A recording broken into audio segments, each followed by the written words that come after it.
Fala, filhotes, vocês estão vivos? No vídeo de agora nós vamos fazer algumas sugestões de leituras, de livros de história, filmes de história, sites de história e outras referências para o estudo da história. Bora lá? Existe no mercado editorial uma rica variedade de livros e artigos abordando o tema da história local e regional.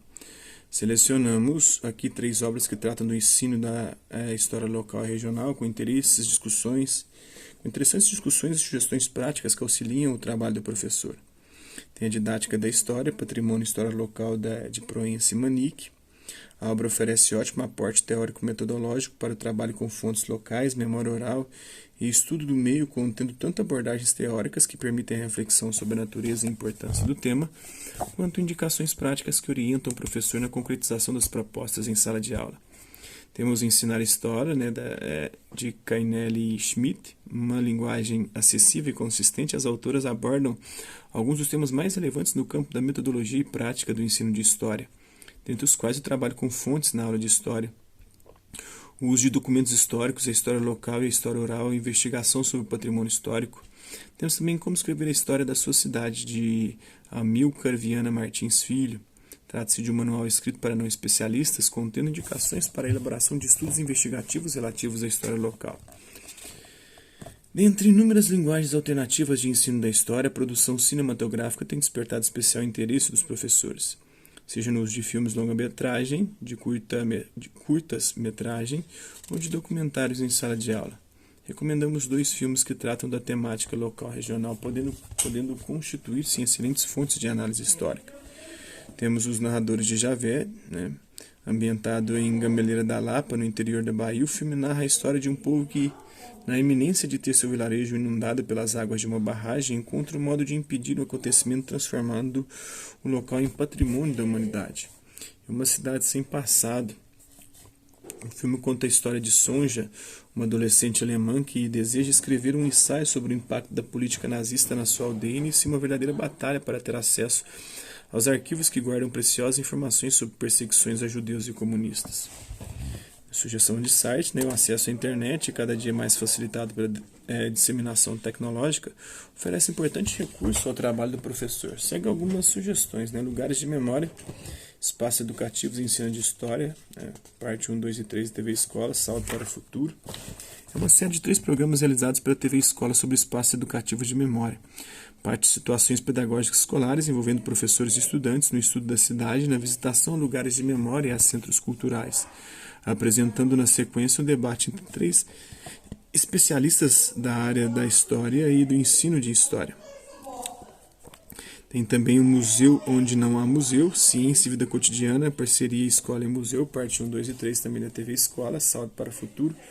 Colocando em diálogo 3 especialistas da área, o programa discute o papel do museu escolar, destacando como a escola pode reunir e trabalhar com coleções, criando seu próprio museu, e como os museus escolares podem contribuir para resgatar uma abordagem pedagógica experimental, patrimonial e cultural no ensino de história. Tem o Museu da Pessoa, criado em 1991, e tem o objetivo de desenvolver uma rede de histórias de vida.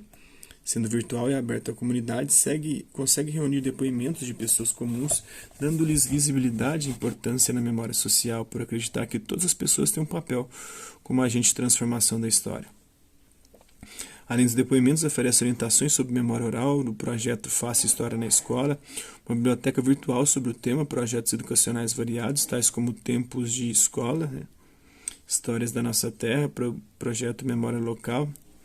E temos também a Revista Brasileira de História, editada semestralmente pela Associação Nacional de História. A revista publica artigos originais, alinhados com a produção historiográfica contemporânea. Os números e volumes editados a partir de 1997 encontram-se disponibilizados na íntegra do site também.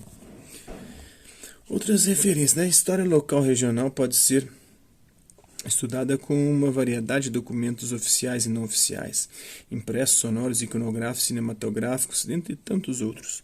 Apontamos aqui a possibilidade de trabalho com 2 linguagens bastante instigantes para os estudantes, que são a literatura e as canções. Existe no Brasil uma diversificada literatura regionalista que retrata aspectos extremamente interessantes acerca das manifestações socioculturais de diferentes regiões do Brasil, destacando-se alguns clássicos, como, por exemplo, o gaúcho Érico Veríssimo, o baiano Jorge Amado, o mineiro João Guimarães Rosa, o alagoano Graciliano Ramos, para citar apenas alguns.